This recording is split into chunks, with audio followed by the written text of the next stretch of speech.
Welcome everyone, and good morning, good evening, good afternoon, depending on where you are in the world. We're delighted that you can join us today for this very important workshop, a practical business-focused workshop in securing the future of payments. We will talk about migration to quantum-safe cryptography. And I'm Camilla Bullock, and I have the pleasure of running the Emerging Payments Association Asia. And today I'm being joined with some of the participants and the thought leaders in our working group on the same topic of quantum safe cryptography. So you will hear from Umut Sikla from IBM, Michael Egan from KPMG, Alejandro Montblanc from HSBC, and Marianne Francis, who is an EPA ambassador and is based in US. So thank you very much for our speakers today. And this is a meeting, so please interact with each other in the chat. And I will start actually to ask the question, where are you today? So if you can just pop in your location in that chat, and we know that the chat is working, and also through the workshop, please don't be afraid to pop in your questions there. So our working group on quantum safe cryptography was launched back in 2023. So it's been active for closer to 2 years.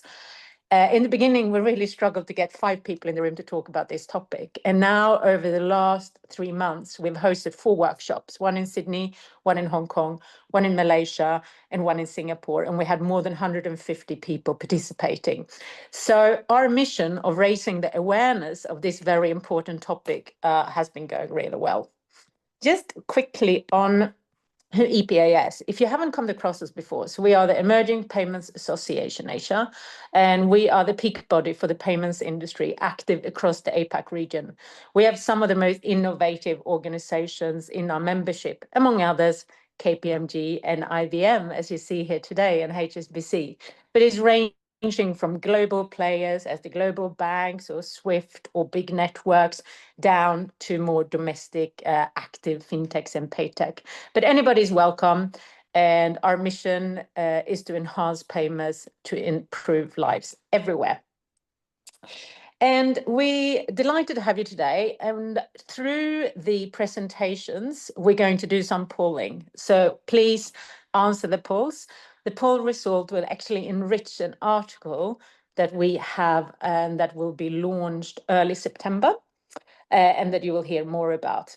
The article, again, then, is laying the groundwork for what we'll continue to do in the working group for the next 12 months, which we think is a lot around bringing the policy discussion also closer to what's happening in our industry, because there is a big task at hand. But let's kick this off with hearing from Umut Sikla, who's going to tell you a little bit about why do we need to know about quantum safe cryptography? So Umut, over to you. Thank you, Camilla. Hey, everyone. This is Umut Sikla from IBM Quantum Research. When we think about quantum computing technology, it is a very exciting technology, and it is very disruptive on the other side. It is exciting because in very near future, we will have access to an enormous amount of computational power. With that, we can unlock very difficult problems and discover natural secrets that we couldn't discover before. With that, we'll be able to create better fuels, better medicine, better pricing, better logistics, optimization, better engines, greener worlds, better fertilizers, and so on. So it will unlock many innovations in many industries. But also on the other side, as all other technologies in the world, it can be used for bad purposes as well. And one big risk scenario about quantum computing is that it can be used against cryptography that we are using as the basis of our digital economy today. So let me share my screen with you. Today's digital economy depends on cryptography. We use it pervasively, almost everywhere, in banking applications, in payment transactions, in digital networks, in our business applications, and so on. And its safety is coming from a difficulty of a mathematical problem. When you think of a big number, as you can see in the middle, finding the prime factors of this big number, P and Q, when multiplied, coming up with this result, is a very difficult problem, even for our supercomputers today. It takes millions of years to find this P and Q. But in 4 to 5 years' time, quantum computers will reach to a power that can solve this problem in hours using an algorithm called Shor's algorithm, which threatens many encryption protocols that we are using today, like RSA, DSA, elliptic curve, our digital signatures, key exchange algorithms, and so on. When we think about what can be done using that weapon, if they use it as a weapon, the adversaries will have access to digital assets. They can create fake software signatures. They can introduce malware to our networks. They can play with the ownership of those assets. They can change historical ownerships. They can manipulate bank transactions and have access to critical infrastructure. These attacks started today already. There is an attack called harvest now, decrypt later type of attacks. We know that hackers started storing digital traffic, even though it is encrypted today and they cannot solve it today. They are waiting for that day to come, that they will have access to a quantum computer and will unlock the secrets in that communications. So this is not a future problem. This is today's problem. And we need to take actions accordingly.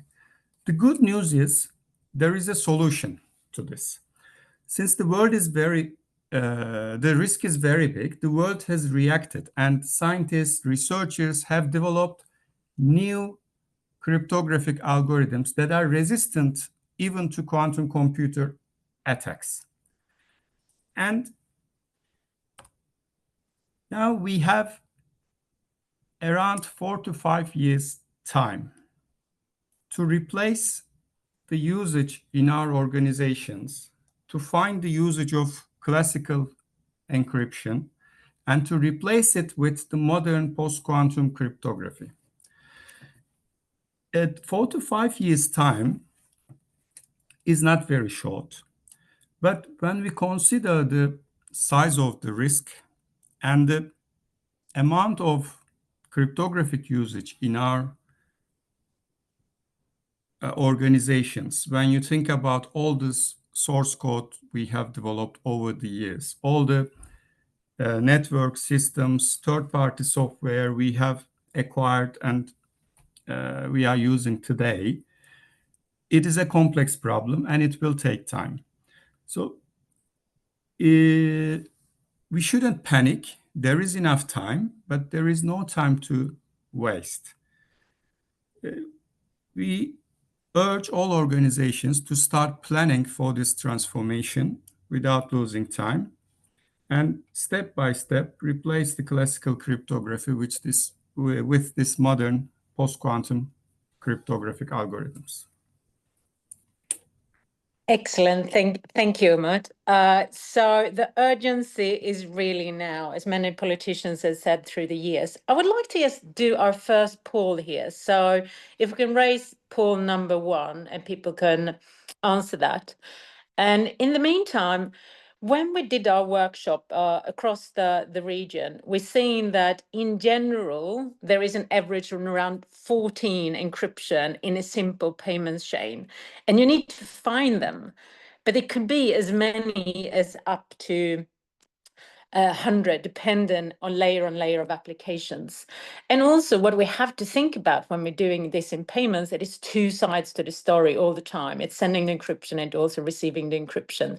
So it's a big task at hand, and hence this working group. So we have some tools and we have some suggestions. And with that, I'm going to hand over to Michael Egan from KPMG and also Alejandro. So take us through a few suggestions of how a project can be run. So Michael and Alejandro, over to you. Firstly, my name is Michael Egan. I'm the director of the Quantum Lab at KPMG, and I'm very happy I'm joined today by Alejandro, who will introduce himself, hopefully. Yes, good morning, everyone. My name is Alejandro, and I lead the quantum communications, quantum networking efforts at HSBC, more broadly working on quantum defense and quantum cybersecurity. Thank you, and thank you for joining us. That's excellent. In this particular section, we, as Umut has already mentioned, this challenge of encryption being broken by quantum computers is not a thing that's in the far off distance. It's an immediate activity, because the challenge for us all is to know what encryption we're using, where we're using it to secure what value of data. And so as we think through that, we've got a few elements that we probably need to consider in terms of how we manage the impact of that. What does it mean at an organizational level, and what's involved in actually managing this particular threat? Although Umut did say some of the great things quantum computing can do, and we've got that level of capability, it will absolutely do some fantastic things, especially where we're operating in a resource-constrained environment, where we're trying to be more efficient and effective with some areas. But for us, the question is, what is post-quantum security readiness? And what we'll do between Alejandro and myself is I'll outline a few particular things, and then we'll try and answer these questions from a practical experience perspective. And in our particular case for KPMG, we've started this activity, it's 2.5, it may be actually longer than that, a couple of years ago, because we saw that it was actually important to understand our systems and understand what was actually required to deal with this particular challenge. Let me ask Alejandro, what's your perspective on this question? Yeah, so in our case at HSBC, we started roughly more or less at the same time, I would say 2.5 years ago, looking at those solutions, looking at solutions that would protect us against the threat coming from quantum computers. And since then, we have been evolving to the stage we are at today, where we are now looking more towards, formalizing an approach, formalizing a strategy for the migration to quantum safety across the entire organization. Yeah, and it's obviously a challenging task to do that well. And as we're talking, not just of ourselves, but within other organizations, we tried to reference what is a general organizational structure, recognizing every organization is different.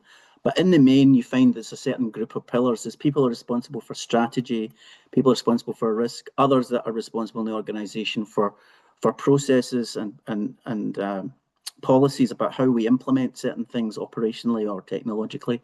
And of course, there's a technology group. But one of the things that we identified quite early on is that this isn't actually solely a technology problem. It's not just something else that's going to plug in, that there's a connection of these different groups. And in our view, actually having a strategy, a PQC strategy, to understand the size of the problem and how you're going to migrate across it, understand a bit of the risk and remediation. What's the timing for that? What's your appetite for risk as things develop? How do you update your policies and procedures? And of course, what the technology element is. And in this case, we're suggesting a cryptographic inventory, like understanding what encryption you're using, where you're using it, and to secure what value of data. Like the time data of value is going to be quite important. And there's other things that sit probably in our view within the technology group, how you implement what's called cryptographic agility. Well, one of the things that we do know is that we don't know everything about what quantum computers could do. And while there's been a very, I'm going to say, quite a thorough challenge that was presented by NIST in order to come up with what they call post-quantum cryptographic algorithms, which are actually using classical approaches to resist what quantum computers can do, we don't truly know how long they will last, because there's a significant effort in making quantum computing systems better, in all aspects of better. And equally, there are people developing and researching algorithms to become more efficient. And so we've got to be prepared that if we need to change, we can make changes to the systems that we've got. And then we've got to manage and monitor and report back on what the status is across our IT estate. We need to think about the third parties that we're effectively connected with and what their actual risk posture is. And certainly across the world, there's quite a number of cases where attacks have come through a third party, or weaknesses have been identified through a third party, which has affected some significant organizations. And then, of course, nothing really gets done without resources and budget allocation. So as much as people say, yes, there's something to do, until the organization actually allocates budget and resources, it doesn't get enough traction to make progress. And I know myself, it took me a while to get KPMG to think, yeah, this is a valuable activity to do. And then the other aspect, which is probably worthwhile to point out, is while there are standards for the algorithm implementation, everyone's affected by different regulations or different standards that have an understanding of what the impact of this is going to be, and whether it's PCI DSS4, for example, that does require a cryptographic inventory, or whether it's CPS 230 or whatever in your particular region is the regulation you need to deal with, then you've got to think about when that will change to force your compliance. Because as the National Cybersecurity Centre in the UK said, PQC transition, this activity of providing protection against quantum computing, is a global activity and cannot be avoided. And I'm quoting there. So it's not a question of if you do this, it's a question of when and how you connect with others in dealing with this. So I'm going to throw to you this question, Alejandro. What does readiness mean in HSBC? So I think, so for HSBC, right, we actually resonate with what you just explained, right? So readiness for us is getting to that state in the future, in a few years, where we are not only quantum safe, right? Where we have not only implemented quantum safe measures, primarily and most importantly, post-quantum cryptography, maybe others as well. But it's also about building that cryptographic inventory that would allow us to remediate. By the way, a cryptographic inventory would also allow us to identify any gaps that we might currently have. So it's useful nevertheless.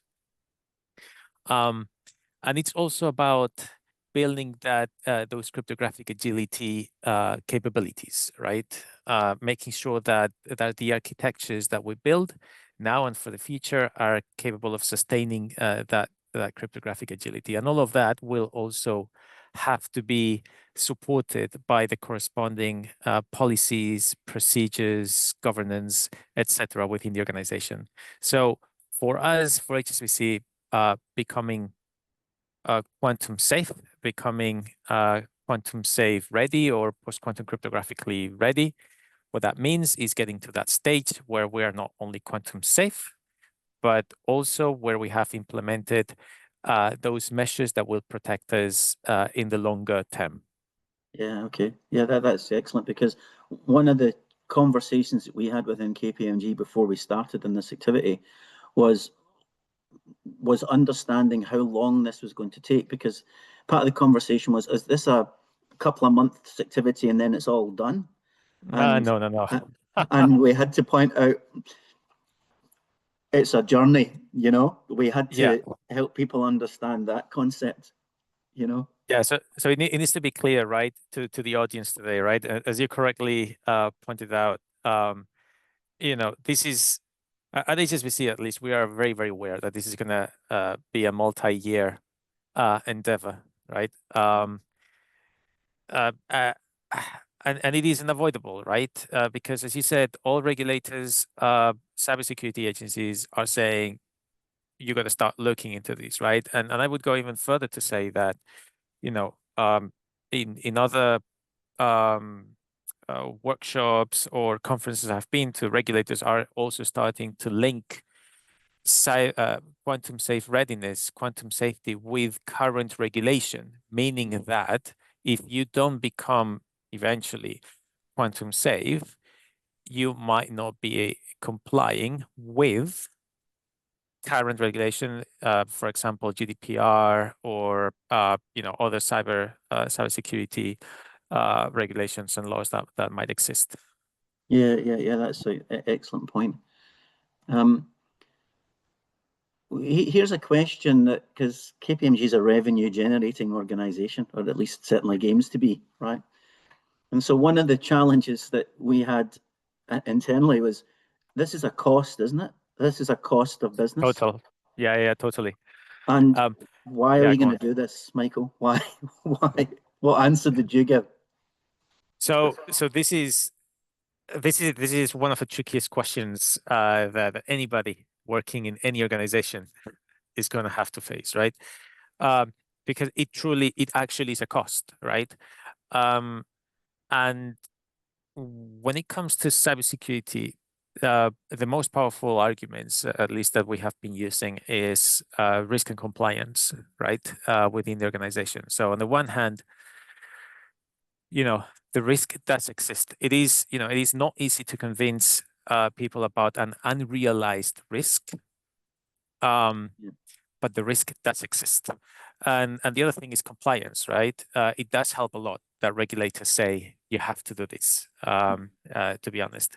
But it is primarily a cost. And when we talk about competitive advantage, right? Competitive advantage, at least from our perspective, right? It is not trivial to argue in favor of competitive advantage because in some sense, this is a global push, right? So everybody needs to transition to quantum safety. And if everybody transitions to quantum safety, where's the competitive advantage? So it's not clear that that organizations will be able to profit from this collaborative effort. On the other hand, there's also the opportunity for organizations to be perceived as more secure or safer than competitors, but all of that within this context of a collaborative effort. I don't know if you'll agree with this. I don't know if this is something that KPMG also sees, views the quantum safe transition as that. But you know, competitive advantage is tricky. Yeah, I think it very much depends on the context. And what I mean by that is, so there's an example of Vodafone trying to create SecureNet as a telecoms provider, and they're putting forward the depth of knowledge that they have in terms of PQC and how to manage that might be advantageous for them as a service they could sell. I mean, that's what they're currently doing with SecureNet.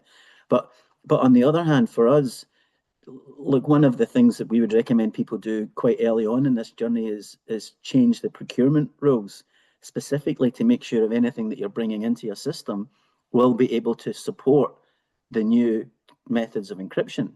You know, and if that happens for us, when in actual fact, a lot of the client information that we deal with, you know, we absolutely need to make sure it remains secure and confidential.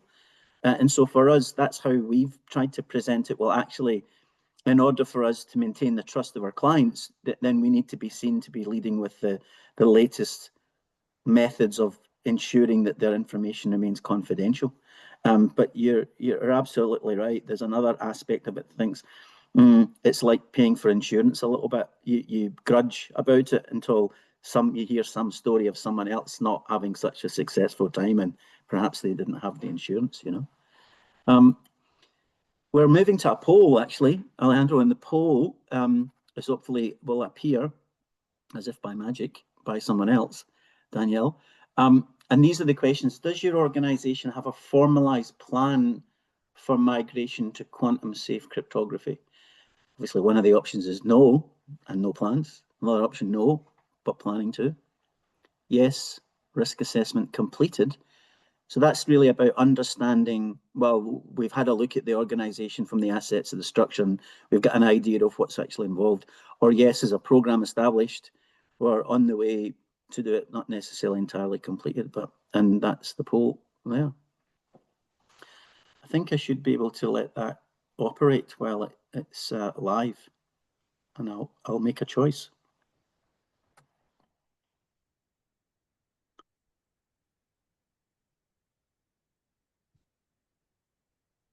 And I'll give that a few moments. You can run forward and we'll move to the next slide.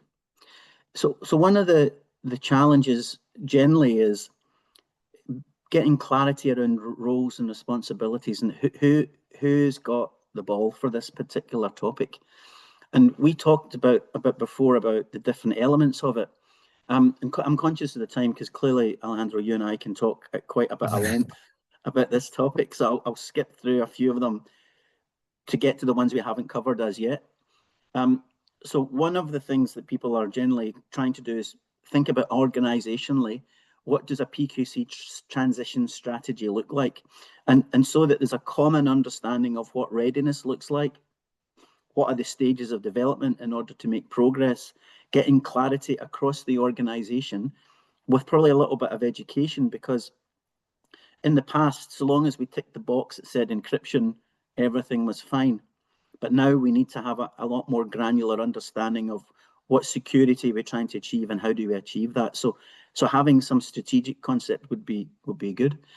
And then the next part of that is being clear on that strategy. So there's a person responsible for it, understanding the risk and remediation priority. So very much in our view, we're taking a risk-based approach to how we do that, because we know we can't manage the entire IT estate overnight. We're not going to resource it to that point. So we've got to make choices about prioritization of system, certainly in our case. And then being clear about who's prioritizing those remediation services. So secondly, the policies and procedures, which I mentioned before, are effectively updated as part of the cycle of how the business actually operates. And then we probably, an organization, think, what's the urgency, who's responsible, what policies actually need to be adjusted. And then I'm going to throw to you for the question after this, because I know this is a critically important element. A populated cryptographic inventory, what is it? And who's responsible for maintaining, managing, populating, and doing it? And how critical is that, Alejandro? Yeah, this is a question that we have been discussing for quite some time within HSBC as well, right? So building a cryptographic inventory, as exhaustive as possible is already a monumental task, proportional, even more than proportional to the size of an organization. So in terms of responsibility to populate that cryptographic inventory, that needs to fall under each individual business unit, really.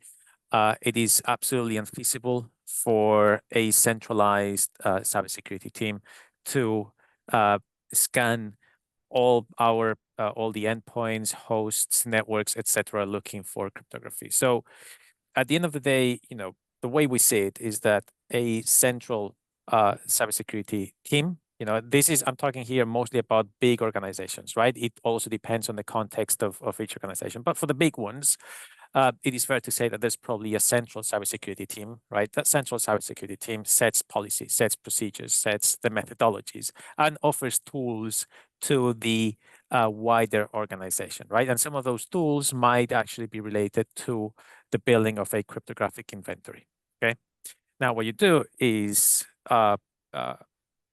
you offer those tools, but then each business unit needs to take those tools and use them within their assets, within their code, software, hardware, whatever it is, to build that cryptographic inventory. And then it's them, the ones who need to maintain it, the ones that need to look for gaps, always with the help, with help, or if you want some consultancy from a group from the central cybersecurity team, right? And then obviously, it is also good if the central cybersecurity team can have some overall visibility. But at the end of the day, a transformation of this size, it does need part of that responsibility. A big chunk of that responsibility actually falls within each business unit. Mm. Yeah, that's a really good answer, because you're absolutely right that the size of the organization and the span of organizational control. So originally, when we were tackling this problem, we took a very technology heavy approach, and we talked about data in transit or data at rest. And quite quickly, we realized from a dependency perspective, we needed to think about organizational control over assets. And to your point, that there's a certain span of control that people can effectively implement, and that's the approach that we took, to be really clear on who was responsible for this functional element. And that seems to be working well, because in order to manage the dependencies across different goals that you're trying to achieve, you need to have good visibility of that, and that's definitely how we're approaching it. We spoke very briefly about cryptographic agility. This question's probably still valuable. And I'll explain why I think it's valuable, is because this is an opportunity for uplift on a lot of systems in actual fact. And so we don't want to have to revisit this particular challenge again. So we're probably better off,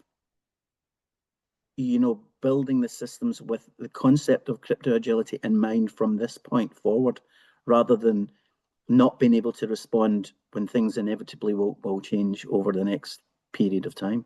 What's your view on crypto agility? Cryptographic agility is yet another tricky term, right? Because cryptographic agility can mean different things depending on the specific systems you're tackling, right? So the idea of cryptographic agility, of being able to swiftly adapt your systems to new cryptography if needed, that high level concept is clear, right? Putting that in practice is much, much, much harder.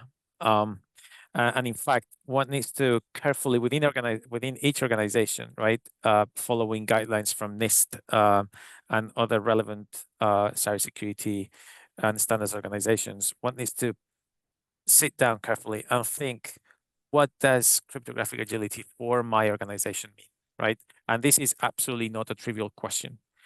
One of the things that organizations can do is invite, if you're gonna be changing your system anytime soon, right? And this also touches one of the points you made earlier about procurement, right? If you're going to be changing your systems, right, as part of your typical technology lifecycle,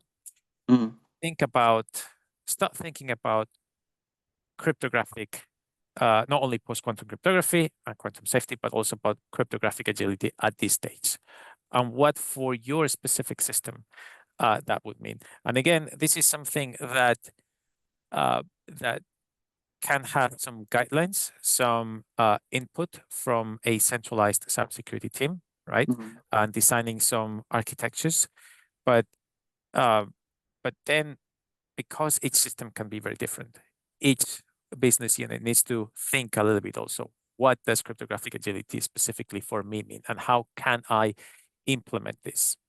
So again, procedures, rules, guidelines coming from group cybersecurity, helping the different business units, helping with the trickiest cases, but then each part of our large organization taking ownership of that cryptographic agility, of that migration to quantum safety.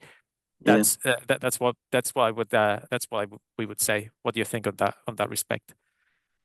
Yeah, I think you're making a really great point about context.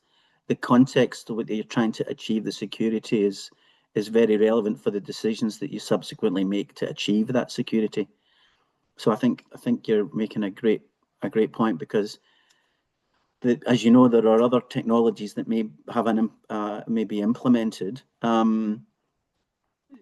you know, such as how you use quantum random number generator, or how you use potentially QKD in the future, or whenever that time is suitable for you for what you exactly want to do, and understanding where these different technologies play or connect in order to achieve your overall goal. So I think you're making a really good point about context.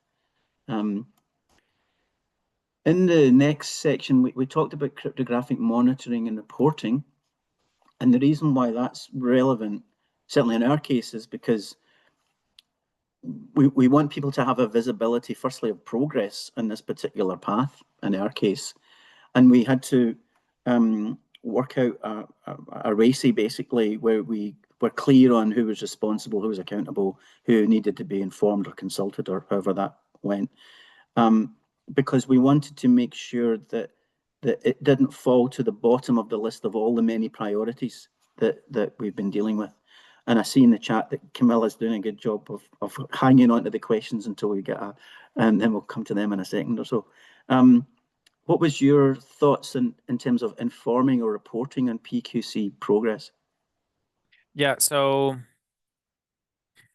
this, the migration to quantum safety, it needs to the ultimate responsibility needs to be laying with senior managers, senior stakeholders in organizations, right? And I'm talking here about C-level stakeholders whenever possible, right?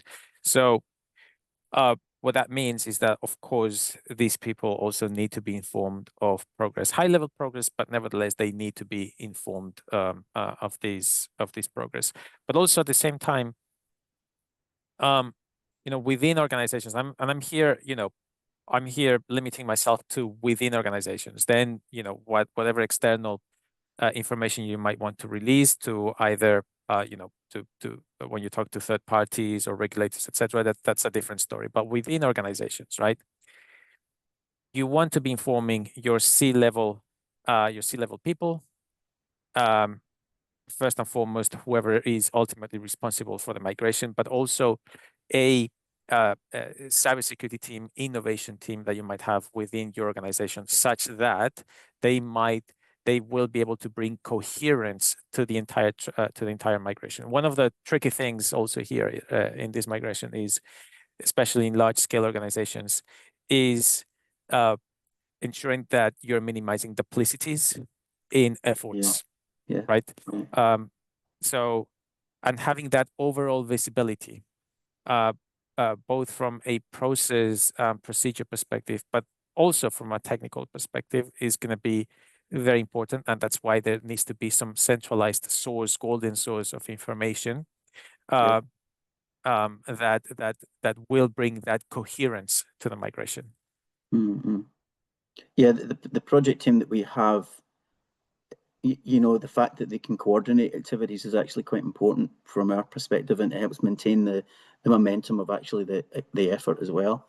So the reporting and the justification is continual, but also it really helps to socialize the changes that are being made and understand the impacts of adjustment and towards remediation.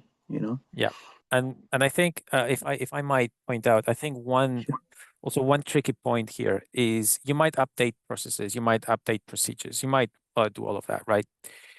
But then, it's not like the different business units are continuously checking whether a certain process has been updated, right? That's impossible. So, and it's also impossible to go to each one of them and tell them, hey, just FYI, I have updated this, right? So setting up these internal channels of information about PQC migration that can tackle the different business unit CISOs to give you an example, that's also going to be critical. Yeah, that's another good point. Just so people know that really appreciate the questions in the chat. We've got time allocated for them after this session, and we'll pass to Camilla to manage the questions, but don't hesitate if there's other things that pop into your mind. Please do put them in the chat and we will get to them for sure.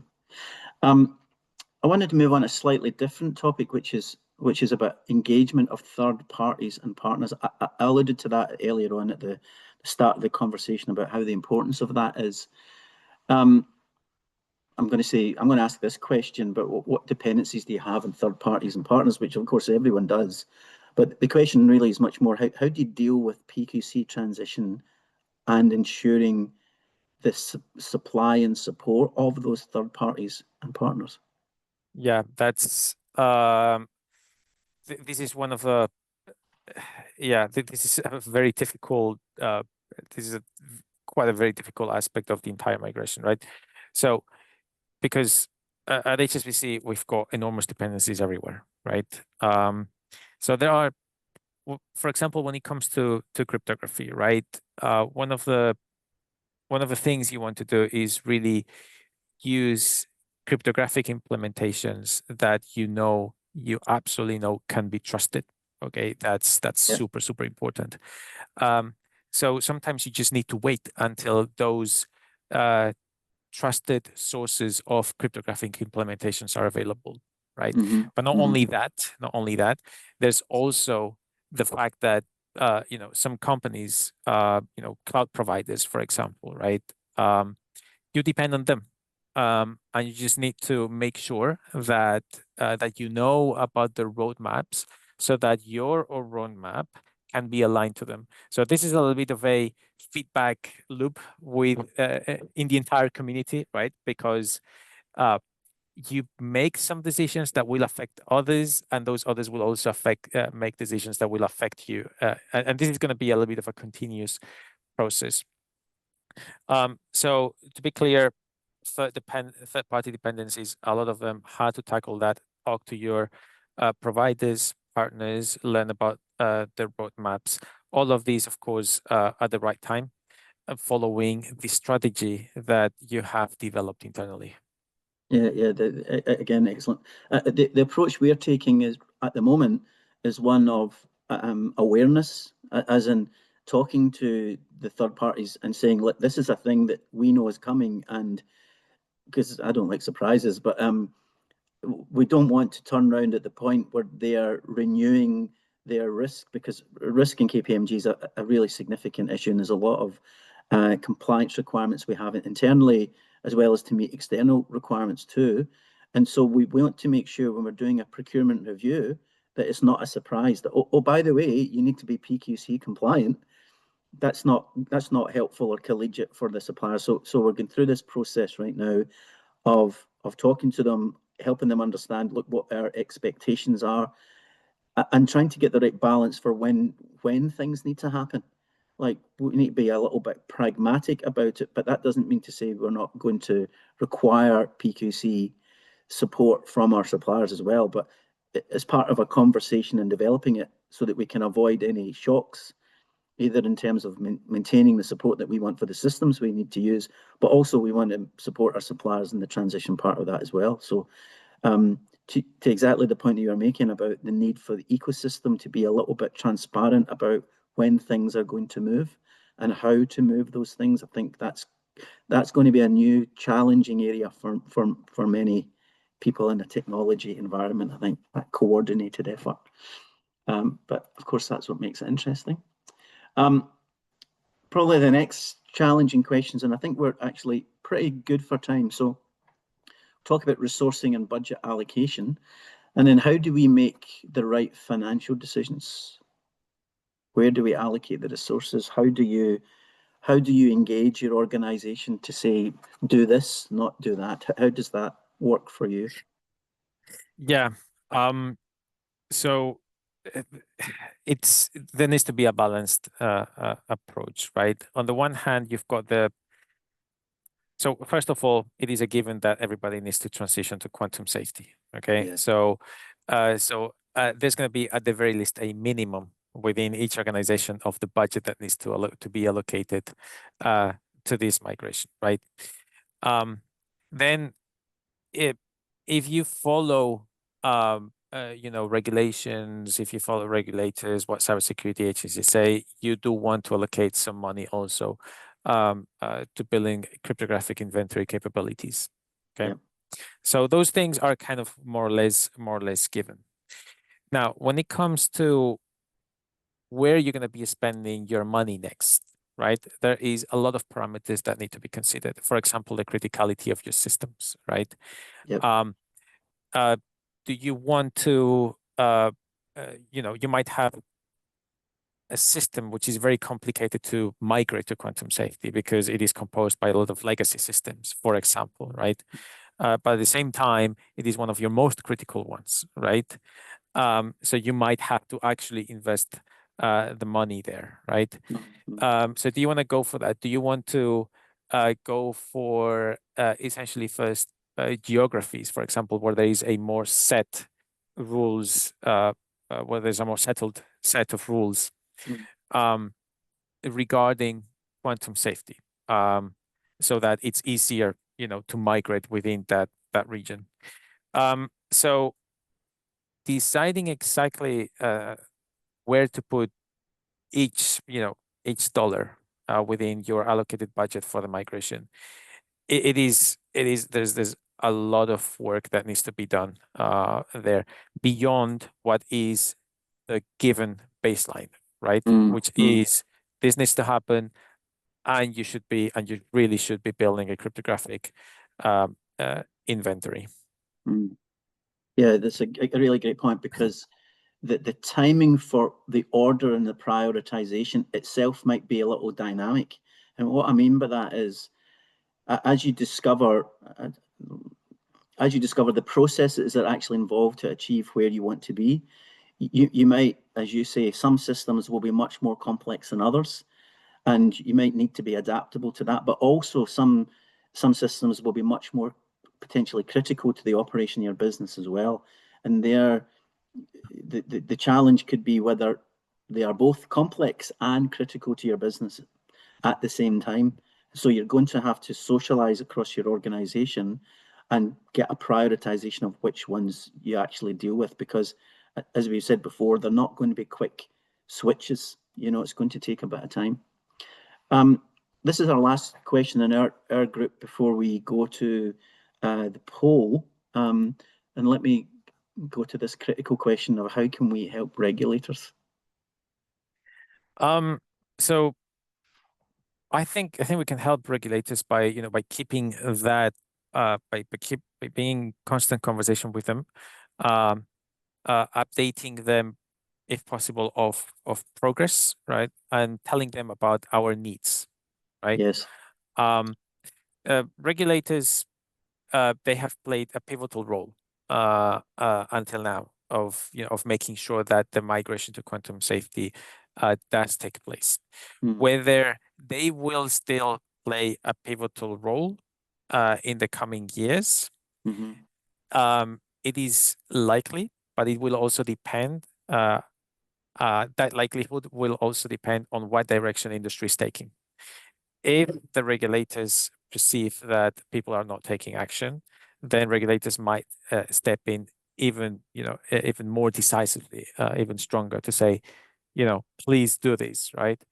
If regulators perceive that industries are taking the right steps, the right directions, we might not need to see new regulations coming from them. However, this does not preclude all of this does not preclude that constant conversation with regulators, so that they can take the right decisions in terms of, do we release new advisory notes, and so on and so forth. Yeah, really. And in some countries, there are a number of different regulators that are responsible, or organizations have to manage and work with. But I think you're making a great point, just having some open conversations of what actually is involved, so that we don't end up with regulation that just becomes overly challenging to actually meet. And let's move through so that we can throw back to the poll next, and then I'll pass to Camilla, who can probably guide us through the questions rather. Thank you very much. Fantastic. Thank you for that. And normally I try to break in, but this is so important, and you're doing it so well, telling the story from the KPMG and HSBC view. So I would ask the room actually now to do an applause if we could. But anyway, to get the sentiment, thank you very much for sharing your experience on going through the project. We're going to take just a few Q&As before I turn to Marianne and going to ask her some questions from a line of business perspective. And one question I think was good is this, like, what can the industry, if you're not a bank, do now? Do you actually have to wait until the banks and the backbone of the industry start to move? So I might turn to, maybe I'll turn to Alejandro with that one. Do you see that the downstream players are going to act before you do? That's a great question. In some cases, yes. In some cases, no. It pretty much depends on each particular player, on each particular industry, right? As a bank, right? HSBC, at some point will start requesting vendors and partners to be quantum safe. HSBC at some point will start asking, "Hey, are you quantum safe?" And we will slowly transition from, "Hey, are you quantum safe?" to "Please be quantum safe." So if you are a vendor, right, a technology partner for HSBC, for example, right, it is a good idea to start looking into this. Now, admittedly, okay, you might not yet have the tools to become quantum safe, and that's perfectly understandable. And HSBC also does not have right now all the needed tools to become quantum safe. Okay, no organization in the world has that. But regardless of whether you are a small or a big organization, it is a good idea to start looking into this and to start asking yourselves, okay, what is it that I need to do? When is it a good idea to start implementing things? Do I need to update anything in my internal policies, in my internal procedures? So the answer is, do not wait. Start looking into this with the acknowledgement that you might not be able to do a lot of things, but it is likely that you will be able to start doing a few things. For example, building a cryptographic inventory, which is good regardless. Or there might be some trusted sources for cryptographic implementations that you might be able to already start looking into. Yeah, I think the big thing for the group here, so if you haven't had those discussions internally, most organizations haven't. You're ahead already being on this webinar. I'm just going to ask Jen and my team to also do the other poll. In your scene, poll number 2, yes, exactly. In your senior stakeholders' view, how urgent is the quantum threat for the payments industry? And while you answer that, I'm going to go one more question before we turn to line of business. And that is one that has come up in many locations. And that is, if we're looking into more the crypto industry that almost has it in the name, how is that? And I'm going to turn to Umut with this one. So one of the biggest selling points of blockchain and blockchain-based payments is security to cryptography. Are they going to be hit differently? Are they prepared for this? Do you get a lot of questions from them? Thank you, Camilla. Yeah, I noticed that question, and it's a very important point. Actually, in blockchain and in those distributed ledger-based technologies, including cryptocurrencies as well, the same type of cryptographic algorithms are being used. Again, it is public key cryptography, depending on discrete logarithm problems or prime factoring problems, which makes them, again, at risk against quantum computer attacks. I believe we will see the underlying trust mechanisms updated with post-quantum cryptographic algorithms in the very near future. They cannot stay safe in their current form. Yeah, Thank you, Uma. So it's going to hit everybody, and we just have to be aware. We're going to address the other questions actually written, I think, because I want to turn to Marianne Francis, who was forward-looking enough to bring this topic to us already. Probably she started talking about it 3 years ago. Marianne, you've been in the line of business, leading many global banks through the years. What do you hear, and what would you like to leave for message to this audience? Thank you much. And boy, 3 or 4 minutes, we could do this for a lot more. So feel free to chat after. But I was the person, I ran the trade and treasury division for what is the 5th largest bank in the US for 30 years. I was that executive who had to walk upstairs and ask the board for money, whether it was to grow revenue, share of wallet, cost reduction. And one of the most important categories was risk and security management, right? Those are top of list for CEOs, for the C-suite. Making money is number one, and being safe is right up there with, if not number one. The last thing they want to do is lose money or be on the front page. And the story I like to say all the time is these guys like to golf, right? So the CEO of HSBC and the CEO of, and I'm making this up, Qantas, go out on the golf course, and the CEO of Qantas says, hey, I've been reading a lot about this quantum stuff. What are you doing? Can you help me? What should I be doing? Are you prepared to answer that question? So that for me is a big number one. Number two, it's not, I like to position story is not a cost, it's an investment. It's not an expense, it's an investment. You need to spend this money to be current. It's a little bit of table stakes. The risk, terrify them, right? We used to, anybody remember explaining the internet and the blockchain to the C-suite? Wow, that's technology that, they're not prepared to wrap their heads around, maybe except for the CISO. So when you put it, if we put it in the language of making it safe and secure, you'll get the question, what time? How much time do I have? Give me a deadline. And how much is it going to cost? We don't have an answer for either of those. It's a lot of money. It's a rolling investment. And unlike a Y2K, we don't have a date and time for you, but to earlier slides, it's somewhere in the next 5 to 7 years that it's really going to hit. And everybody on this call and every CEO is a consumer. So they're used to seeing things like double authentication or getting that code on your test to input into your phone.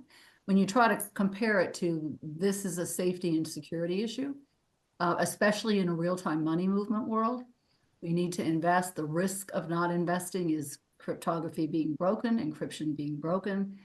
Do you have a plan to maybe skip this security update and go straight to quantum safe?